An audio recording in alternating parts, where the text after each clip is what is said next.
Hello and welcome to another episode of Interactive Biology TV, where we're making biology fun. My name is Leslie Samuel, and in this episode, episode 37, I'm going to talk about how sound is transferred to the inner ear. Let's revisit an animation that we looked at in the last episode.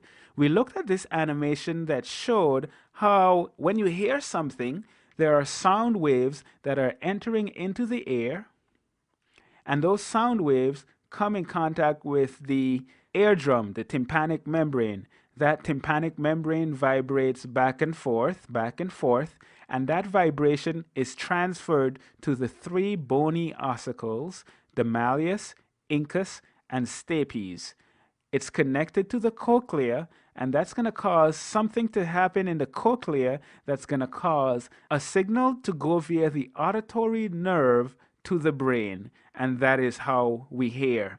Now, what we're going to talk about is what happens in the process of moving that sound, transferring the sound to the inner ear. And later on, we're going to look at what happens inside the cochlea.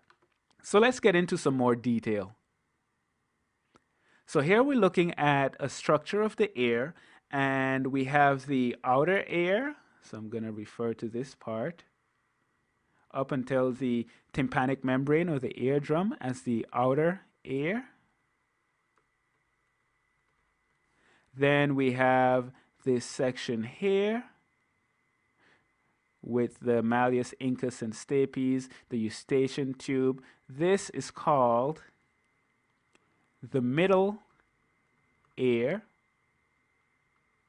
Forgive my writing there. And then we have, with the cochlea, the semicircular canals, and the nerves, and so on, that's called the inner ear.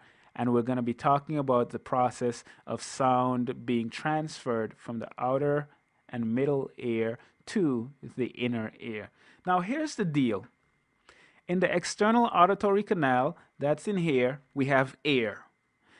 In the eustachian tube, that's in here, we have air once again. However, inside the cochlea, we don't have air, we actually have fluid.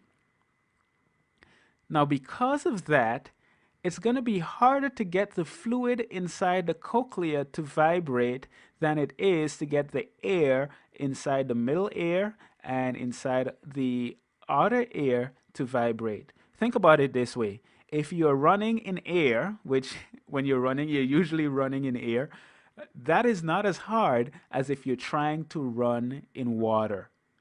So in order for us to have the same strength of signal out here and in the cochlea, in the fluid inside the cochlea, something needs to happen, and that process is called impedance matching. So impedance matching. Impedance is basically resistance, and we're trying to match the amount of resistance here to the amount of resistance here. We want the same signal in the fluid in the cochlea that we have in the air inside the outer ear. And this can sound a little confusing because sometimes I'm referring to air and sometimes I'm referring to the air. All right, but what we're basically saying is when the signal comes here and causes the tympanic membrane to vibrate, we want the signal to be transferred with the same amount of strength to that fluid inside the cochlea. So we have to go through this process of impedance matching. And there are two ways that impedance matching is accomplished. Let's look at the first way.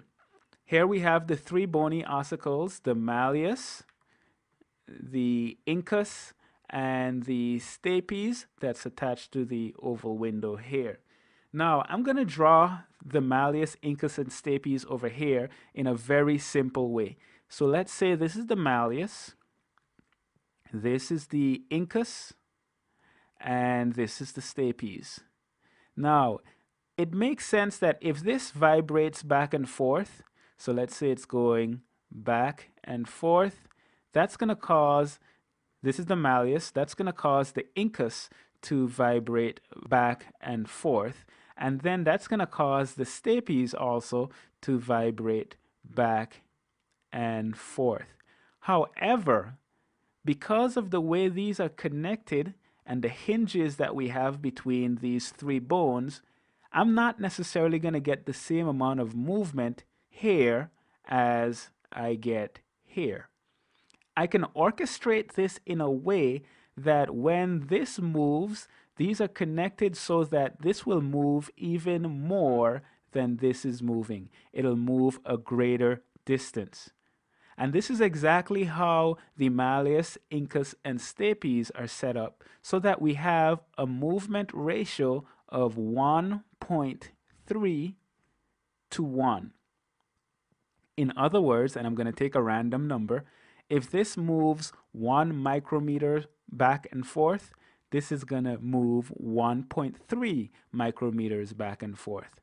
So we're going to get more movement here than we are getting here, and that is going to cause increased pressure on the oval window.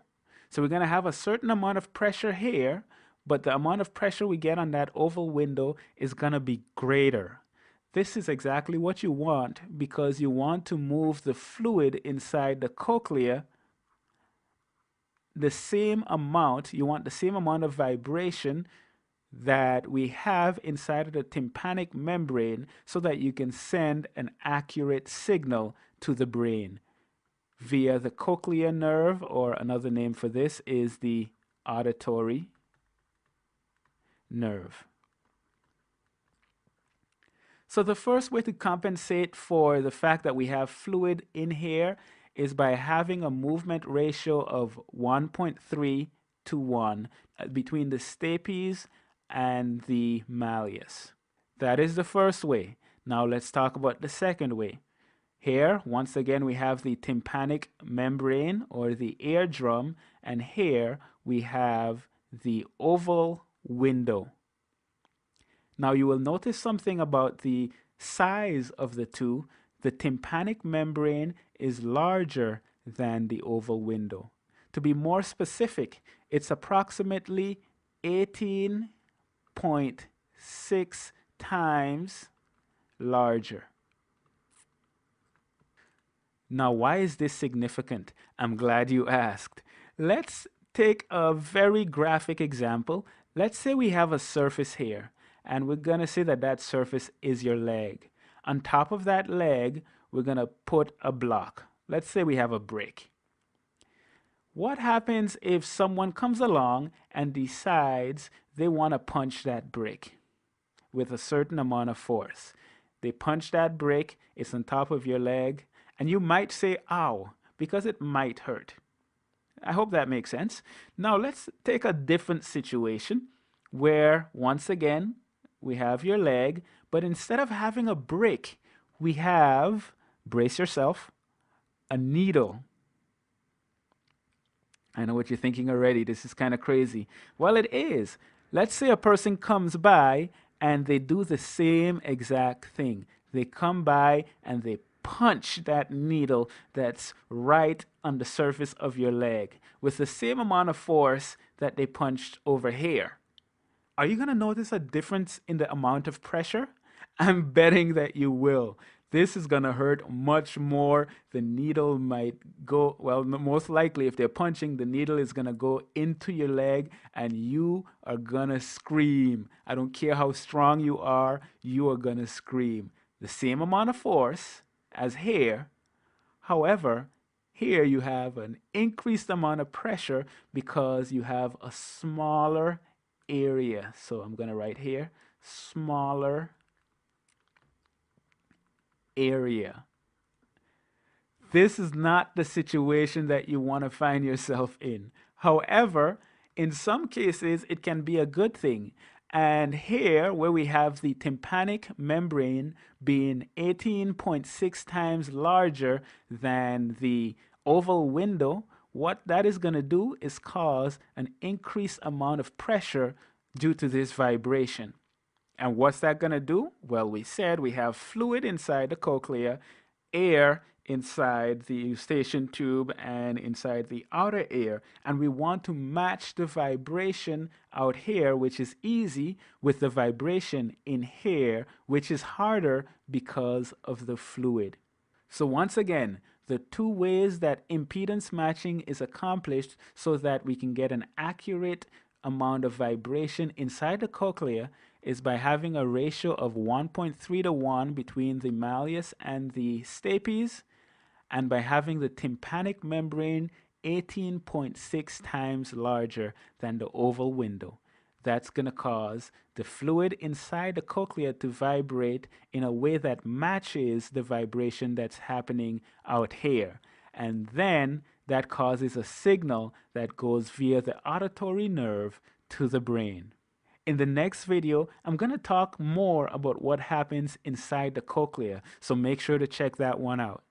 That's it for this video. If you have any questions, as usual, feel free to ask them in the comment section below, and I'll be happy to respond to your question. And who knows, I might even make a video to answer your specific question.